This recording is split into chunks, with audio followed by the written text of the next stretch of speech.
Alright, welcome back everybody to Culz Fun Facts. Instead of like going to different cities and stuff, we figured since we've neglected Denver so much,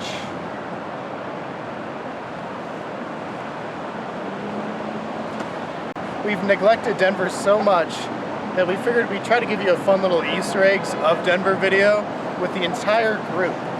So you'll see a little bit of everybody throughout this video as we kind of give you some, I guess, hidden gems or places that you might want to check out. Culz Fun Facts. Was this little guy here, the orangutan. Are still pretty big. Yeah.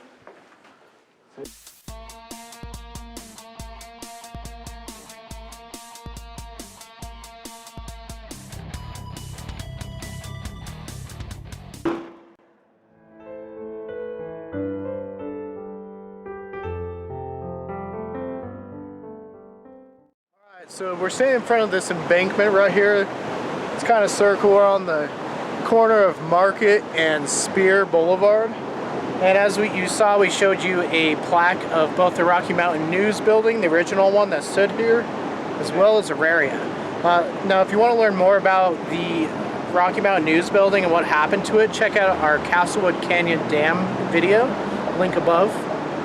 But it was one of the original newspapers in Colorado. Most Coloradans that are native know about this newspaper, but it did get flooded by the Cherry Creek, as you can see behind us. Super raging right now. But it did get flooded by a flood in the 1800s and demolished.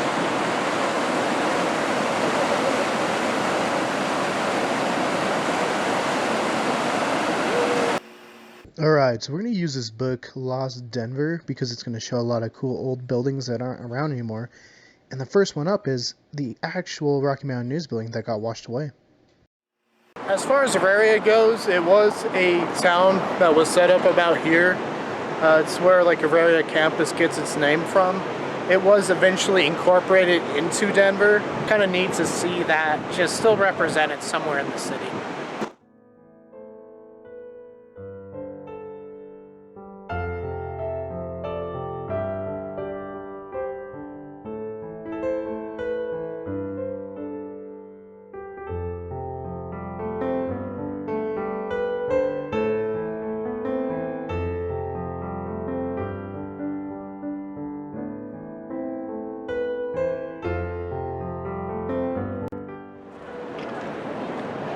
Give it 1 second. Okay. This is where we're gonna have Matt talk about their haunted building. Hi, I'm Andrew. Right now we're standing in front of something that used to be a speakeasy. Beautiful. Beautiful. Can you hand me my drink? Thank you.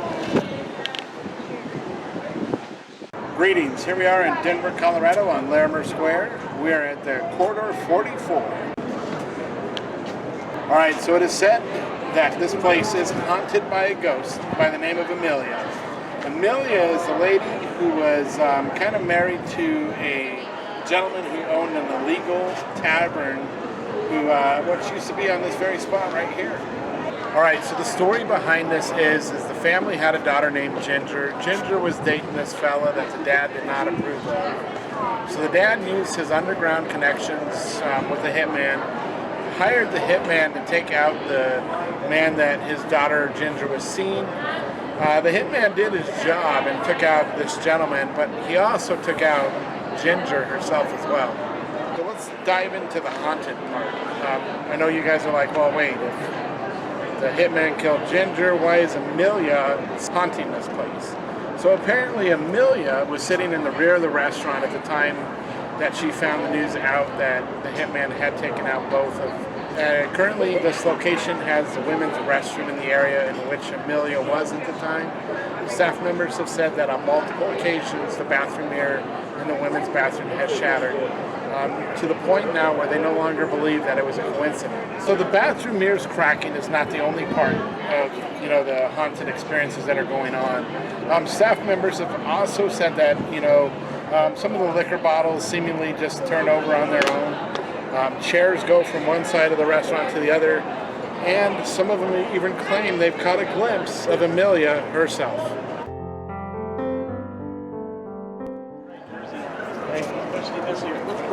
Whoa, whoa. Did you see that? Bob, I got the first comment of the day. Yep. And it was a good one, too.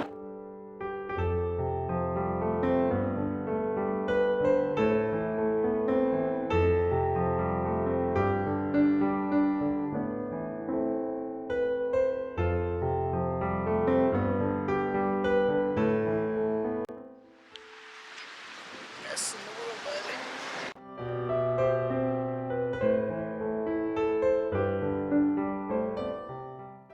So right behind me is 1401 Lawrence. Unfortunately, it is the cap version. The original abandoned design was actually to go up 623 feet and kind of match the other two. So unfortunately, we never got that one, and we didn't get the full Four Seasons height either. But I think they all turned out pretty well. Alright, so here's some of the original 1401 Lawrence design plans. And then right after this, it's going to show the 801 foot Four Seasons plan that got cut down. These were 2004, and then I just made a quick render of what the three would look like today, had they been built. We're going to go see Ghostbusters opening night as a group and talk about it and throw that review on that night.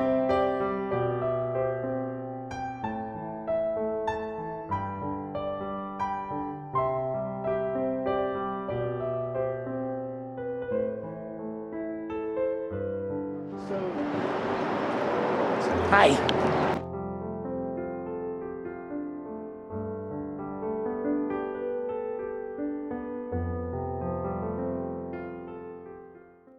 So here we are in Denver, Colorado at the Hotel Teatro. What's unique about this is it's currently in the spot that used to be the Denver Tramwell building, built back in 1911. That's what's unique about this location. This was also used as the Evans First Mansion. John Evans was Colorado's second ever territorial governor. All right, but now for the exciting stuff. We're into ghosts. You're here for the ghost. Let's talk about ghosts. So when the major renovations began on this building, construction crews began hearing voices. Many of the voices came from offices, which when people went to go check it out, nobody was nearby. All right, so that brings us to today. What's going on today? Many of the guests here have said that they've seen a mechanic walking down the hallways with tools in hand right before he disappears. This gentleman has been said to have been one of the railroad workers from way back early on in like that 1911 time frame, who kind of died a mysterious death.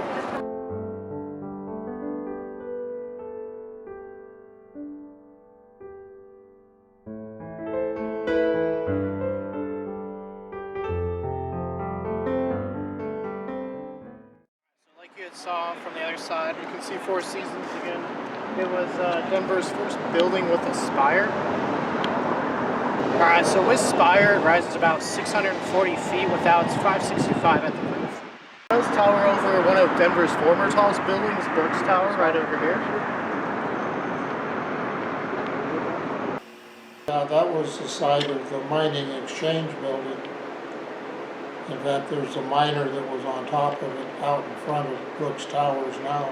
That was a nice building. I delivered telegrams. I worked for Western Union on Saturdays, and I delivered telegrams to that building. A lot of others downtown too. What did the mining exchange do? They had all the mining offices for miners. The gold and silver. Yeah, that was the headquarters of all the mining that was going on. Alright, so back to Lost Denver book, and here's the old mining exchange building. It's actually a really nice looking building, at least from this photo. And up top you can see that prospector up there just watching over Denver. And it's going to show over here what it looks like today, which we're going to cut in our own pictures that we took while we were walking through Denver of the prospector statue right in front of Brooks Tower.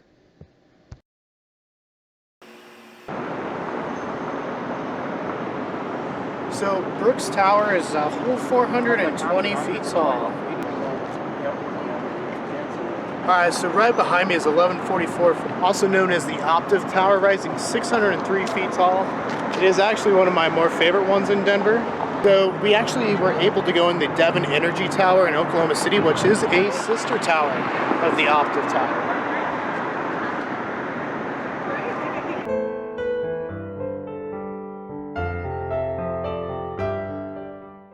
Right behind me, as you can see, there's the Daniel and Fisher Tower, aka the DNF Clock Tower. Again, another former Denver tallest building. So if you come down here on Arapahoe and 15th Street intersection, you can actually see quite a history of Denver's tallest architecture right over there. Republic Plaza, white. It's the tallest building at Denver. And if you want to check out me and Sam and Mark dying for charity, climbing up all 1,200 steps, click that link above. But if you look kind of over here, it says Transamerica.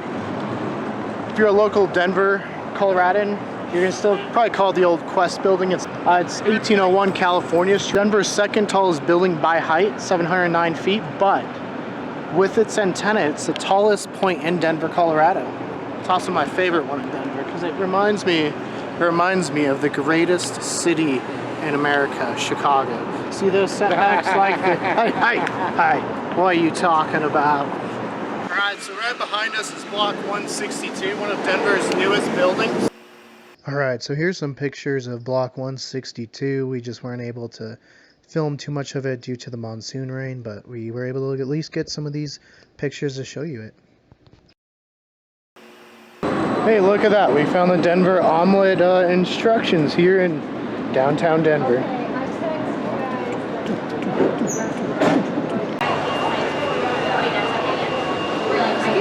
We're in line for 3 margaritas. Our Trango Tower was going to go in Denver. It was going to rise 1,050 feet up, making it Denver's tallest and the tallest building outside of both Chicago and New York. I'm kind of sad we didn't get this one, but it is what it is. A quick render of the Trango Tower.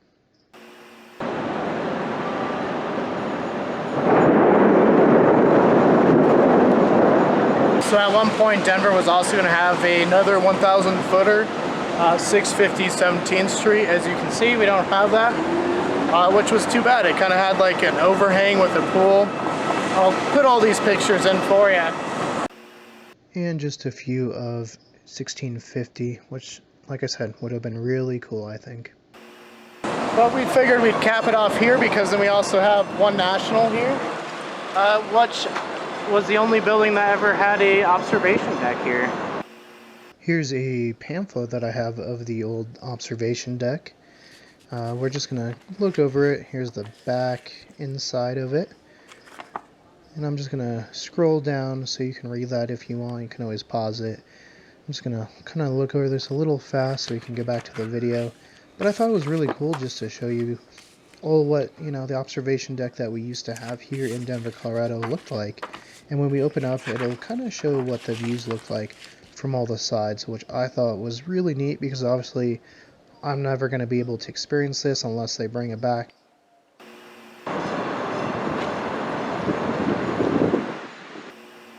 I remember that because when we'd come in on what's now I-70, it was Highway 40 at the time, coming around Floyd Hill there, you'd look into Denver. The 2 buildings you would see would be DNF Tower and First National Bank. They were the tallest buildings in Denver. My mentor in the elevator trade, or one of my many mentors, was Ed Snow, and he ran and installed the elevators in the First National Bank. And then my good friend Stan McCurman started his career as the elevator trade there. In Denver at that time, a lot of the buildings took care of their own elevators.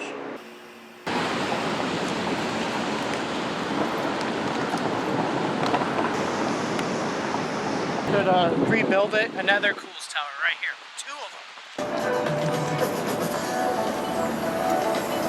them. As you can see right behind me, we have the Oddfellows Hall Lodge, Union Lodge number 1. If you look up there, you can actually see some of the cool blue glass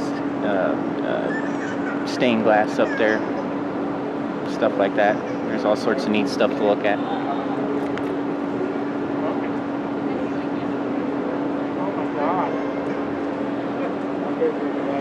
Yeah, and if you guys want to find it, we're in the middle of Champa Street between 15th and 16th. Gas building, pretty nice. The gas and light building was where I went to UCDC there. That was the Denver campus of CU. All the buildings downtown at one time had operators. See, luckily we're in a city, so even at night we can get pretty good shots of all the buildings, except when we go down dark alleys. What'd you get today, Bobby? Bronco hat. Well, show us your hat. Show the camera. Oh, it's the sideline hat. Yeah. Whoa, whoa, whoa, whoa. What was that? It's Broncos hat.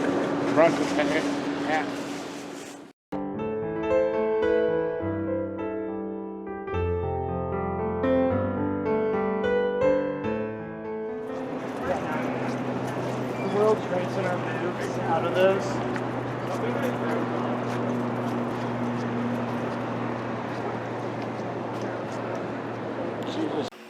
The old Republic building, which was replaced by the new Republic building, had a lot of elevators. I forget how many, 6, 8 elevators, and they all had operators. And Republic building in Lost Denver, which is really cool. It shows a lot of the detail, and then obviously they were trying to save it. This is obviously where Republic Plaza gets its name, and look at that building. It's pretty nice. We'll just say we've met every floor of that tower. Well, basically just the stairwell of each floor. We didn't actually go to each floor. Yeah, so something cool that this one does is they do the American Lung Association Colorado Fight for Air Climb to raise money for both like lung cancer or lung diseases such as asthma. And it's something both Sam and I and Mark took part of. If you want to see that, click the link above. But yeah, this is Denver's tallest building. It rises 714 feet. So you guys walked stairs all the way up? All the way. We had to start down there too. Yeah. Oh, fuck that. Yeah, if you watch our video, that's where we start. We start there and then walk all the way up to the top.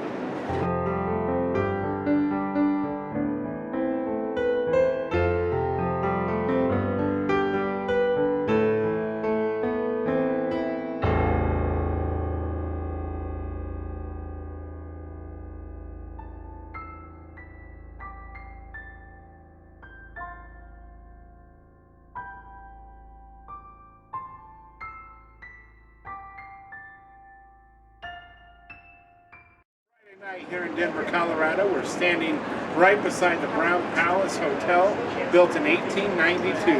As far as Denver, Colorado is, this is one of the most luxurious hotels.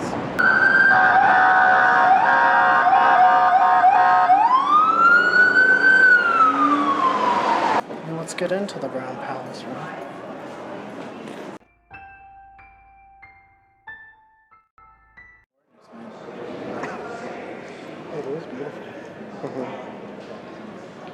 So let's talk about some interesting facts about the Brown Palace Hotel. It's one of the first hotels in the nation to feature an open atrium.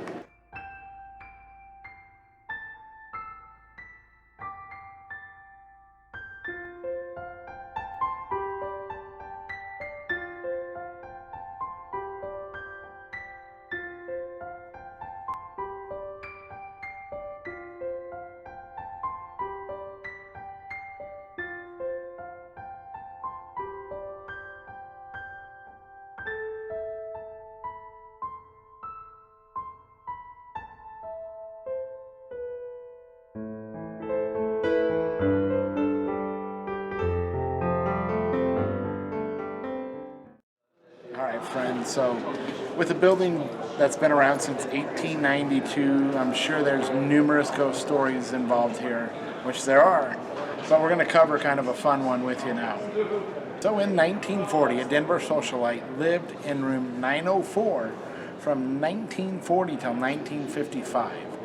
Once the hotel started doing tours and talking about her room and how she lived in there for so long, The switchboard started receiving calls from 904.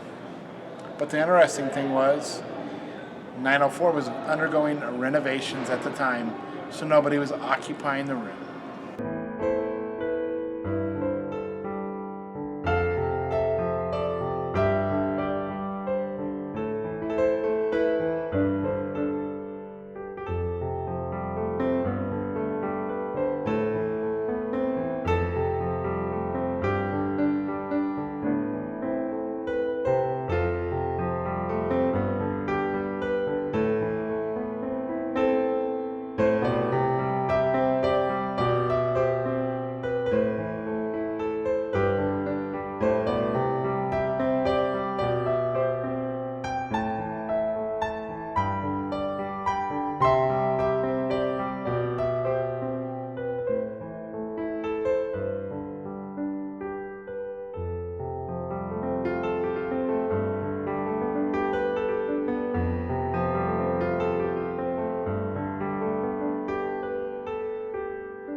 Alright, so unfortunately we're going to have to roll this into a part 1, part 2, and so on, because it's starting to rain pretty good.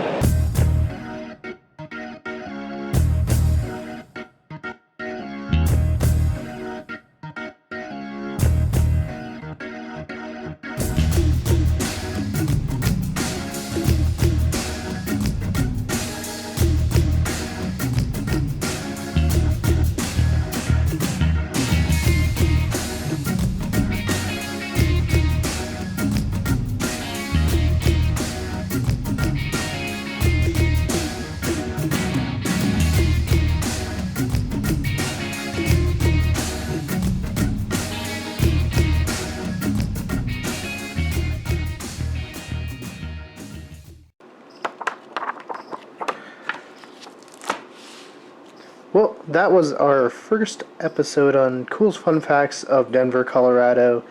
We definitely wanted to break this up because there are so many facts, the video would go on and on and on. So we don't want to make it overly long, and we wanted to try to centralize each video. So if you want to enjoy some of these things or check them out yourself, you don't have to go too far. So like I said, this is just part 1. We will be doing a part 2, 3, 4, I mean how many it takes. And as well, I probably will end up doing a Culz book review on this Lost Denver because it actually is really neat. If you want to see more Culz Fun Facts, though, please click that link to your left. If you want to see more of what we do here at Culz Paranormal, click that link to your right. And don't forget to hit that like and give us a subscribe. And let us know, have you been to these sites? And what was the favorite thing you learned from this episode?